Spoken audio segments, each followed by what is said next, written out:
ಹೆಂಡತಿ ಕಿತ್ತಾಟದಿಂದ ಮಕ್ಕಳು ಬಲಿಪಶು ಆಗ್ತಿದ್ದಾರೆ. ಯಾವುದೇ ನಿಮ್ಮ ಮೇಲೆ ದೌರ್ಜನ್ಯ ದಬ್ಬಾಳಿಕೆ ನಡೀತಿದ್ರೆ ಹೆಣ್ಮಕ್ಳೇ ಭಯ ಪಡಬೇಡಿ.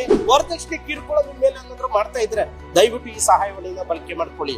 ಗಂಡ ಹೆಂಡತಿ ಅಂತಂದ್ರೆ ಮನೆಯಲ್ಲಿ ನೆಮ್ಮದಿಯಾಗಿ ಜೀವನ ಮಾಡಬೇಕು. ಅತ್ತೆ ಮಾವ ಮೈದ ನಾದ್ನಿ ಅಥವಾ ತಂದೆ ತಾಯಿ ಜೊತೆ ನೆಮ್ಮದಿಯಾಗಿ ಬದುಕಬೇಕಾಗಿರುವಂತ ಕುಟುಂಬ ಈಗ ಇಡೀ ಕುಟುಂಬವನ್ನೇ ಅಲ್ಲೋಲ ಕಲ್ಲೋಲ ಮಾಡ್ಕೊಳ್ತಿದೆ. ಯಾವುದೋ ಸಣ್ಣ ಪುಟ್ಟ ವಿಚಾರಕ್ಕೆ ವಿಚ್ಛೇದನ, ಯಾವುದೋ ಸಣ್ಣ ಪುಟ್ಟ ವಿಚಾರಕ್ಕೆ ಗಲಾಟೆ, ಇನ್ಯಾವುದೋ ಸಣ್ಣ ಪುಟ್ಟ ವಿಚಾರಕ್ಕೆ ಗಂಡ ದೂರ ಆಗುದು, ಹೆಂಡತಿ ದೂರ ಆಗುದು, ಮತ್ತೆ ಗಂಡ ಹೆಂಡತಿ ಕಿತ್ತಾಟದಿಂದ ಮಕ್ಕಳು ಬಲಿಪಶು ಆಗ್ತಿದ್ದಾರೆ. ಮಕ್ಕಳಿಗೆ ಸರಿಯಾದಂತ ವಿದ್ಯಾಭ್ಯಾಸ ಸಿಗ್ತಾ ಇಲ್ಲ, ಸರಿಯಾದಂತ ಜೀವನ ಸಿಗ್ತಾ ಇಲ್ಲ. ಮಕ್ಕಳಿಗೆ ಮುಂದಿನ ಯಾಕಪ್ಪ ಜೀವನ ಮಾಡ್ಬೇಕು ಅಂತ ಕೂಡ ಗೊತ್ತಾಗ್ತಾ ಇಲ್ಲ. ಅದಕ್ಕೆ ಗಂಡ ಹೆಂಡತಿ ಅಂತಂದ್ರೆ ಒಂದು ಒಟ್ಟು ಕುಟುಂಬವಾಗಿರ್ಬೇಕು.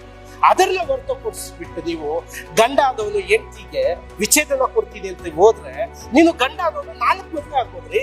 ಆದ್ರೆ ಹೆಂಡತಿಗೆ ನೀನು ಒಂದು ಮಗು ಮಾಡ್ಬಿಟ್ಟು ಆ ಹೆಂಡತಿನ ರೋಡಲ್ಲಿ ಬಿಟ್ಟು ಹೋದ್ರೆ ಆ ಹೆಂಡತಿಯ ಭವಿಷ್ಯ ಏನು, ಆ ಮಗುವಿನ ಭವಿಷ್ಯ ಏನು?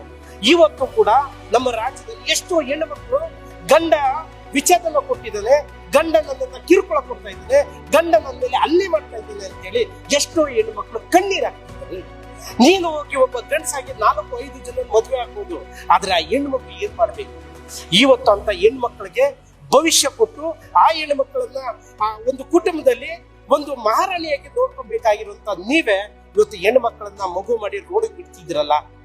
ಇದು ಎಂತ ಕಲಿಗಾಲ ಬಂತು ಅನ್ನೋದು ಯೋಚನೆ ಮಾಡಿ. ಅದಕ್ಕೋಸ್ಕರ ಈಗ ನಾವ್ ಹೇಳುದು, ಯಾವುದೇ ಒಂದು ಹೆಣ್ಣು ಮಗುಗೆ ಯಾವುದೇ ವಿಚಾರದಲ್ಲಿ ಗಂಡನಿಂದಾಗಿರ್ಲಿ ಕುಟುಂಬದಿಂದಾಗಿರ್ಲಿ ಯಾವುದೇ ಸಮಸ್ಯೆ ಇದ್ರು ಈ ಒಂದು ಯುವ ಸಮಾಜ ನಿರ್ಮಾಣ ವೇದಿಕೆಯ ಸಹಾಯವಾಣಿಯನ್ನ ಬಳಸ್ಕೊಳ್ಳಿ. ನಿಮ್ಮಲ್ಲಿ ಗಂಡ ನಾನು ಮದುವೆ ಆಗ್ತಾ ಇದ್ದೀನಿ, ನನಗೆ ವಿಚ್ಛೇದನ ಕೊಡು ಅಂತ ಕೇಳಿದ್ರೆ ನಮ್ಮನ್ನ ಸಂಪರ್ಕಿಸಿ.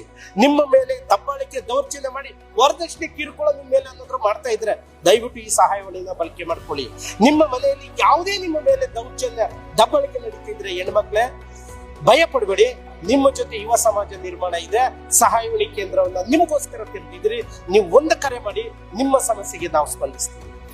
ಬರೇ ಗಂಡ ಹೆಂಡತಿ ಸಮಸ್ಯೆನೇ ಅಲ್ಲ, ನಿಮ್ಮಲ್ಲಿ ಯಾವುದೇ ಸಮಸ್ಯೆಗಳಿದೆ, ಆಸ್ತಿ ವಿವಾದ ಇರ್ಲಿ, ಪೊಲೀಸ್ ಠಾಣೆಯ ಸಮಸ್ಯೆ ಇರ್ಲಿ, ಸರ್ಕಾರಿ ಅಧಿಕಾರಿಗಳು ಲಂಚ ಕೇಳೋದಾಗಿರ್ಲಿ, ಭ್ರಷ್ಟಾಚಾರ ವಿಚಾರ ಆಗಿರ್ಲಿ, ನಿಮ್ಮ ಮನೆಗೆ ಖಾತಾ ಮಾಡಿಸೋ ವಿಚಾರನೂ ಆಗಿರ್ಲಿ, ಅಥವಾ ನಿಮ್ಮ ಆಸ್ತಿನ ಯಾರಾದ್ರೂ ಕಳ್ಳ ಕದಿಮ ಕಬಳಿಸ್ಕೊಂಡಿದ್ರು ಅದು ಸರಿ, ಯಾವುದೇ ವಿಚಾರ ಇದ್ರೂ ಕೂಡ ಯುವ ಸಮಾಜ ನಿರ್ಮಾಣ ನಿಮಗೋಸ್ಕರ ಸಹಾಯವಾಣಿ ಕೇಂದ್ರವನ್ನ ಮಾಡಿದೆ.